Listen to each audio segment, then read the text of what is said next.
ଡାହାଣୀ କାଉ ଚିରୁଗୁଣି ସବୁ ଖାଇ ଯାଉଛନ୍ତି। ମିଠା ଆଣିଥିଲି କେତେ ଟଙ୍କା ଦେଇକି ନଷ୍ଟ ହେଲା। ଇଏ କଣ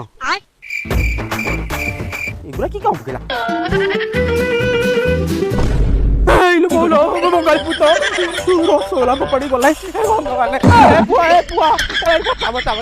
ବଡ ବୋଉ ଆମ ପୁଅ ଗାଣ୍ଡି ହେଇଛି ପୁଅ ବଙ୍ଗାଳୀ ଭୂତ। କାହିଁ ବଙ୍ଗାଳୀ ଭୂତ? ସେଇଠି ବା ରସଗୋଲା ଫୋପାଡିଲା ଲୋ। ରସଗୋଲା ମୁଁ ପକେଇଛି।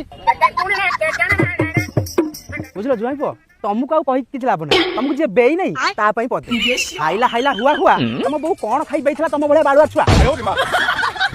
ଜାଣିଶୁଣି ବଡ ବୋଉ ପକେଇଛି। ନାଇଁ ତମେ ଜାଣିନା ଅଜଣା ଚାଉଳ ଭାତ ଖାଉଛ ତମେ। ଜ୍ୱାଇଁ ପଟକୁ ଏମିତି ବ୍ୟବହାର କରିବାଟା ଠିକ? ଆମ ଗାଁର କଣ ଆଉ ଜୁଆଇଁ ନାହାନ୍ତି? ତମେ ଏକା ଯୋଉଠି ମୁଁ ହଗିଲି ମୁତିଲି ପାଡ଼ିଲି ଛିକିଲି ସେଇଠି ଆସି କହୁଛ ତମେ। ମୋର ଭୁଲ ହେଇଯାଇଛି, ଆଉ କୋଉଦିନ ତମ ଗାଁକୁ ଆସିବି ହେଲା। ନହେଲେ ମୋ ବାଳ ହାଲୁ ହେଇଗଲା। ବାଳ ଶ୍ୱଶୁର ଆଇଲି ଗୋଟେ ଇଜ୍ଜତ ନାହିଁ, ଆଉ ଫେରବାର ଗାଁକୁ ଆସିବି।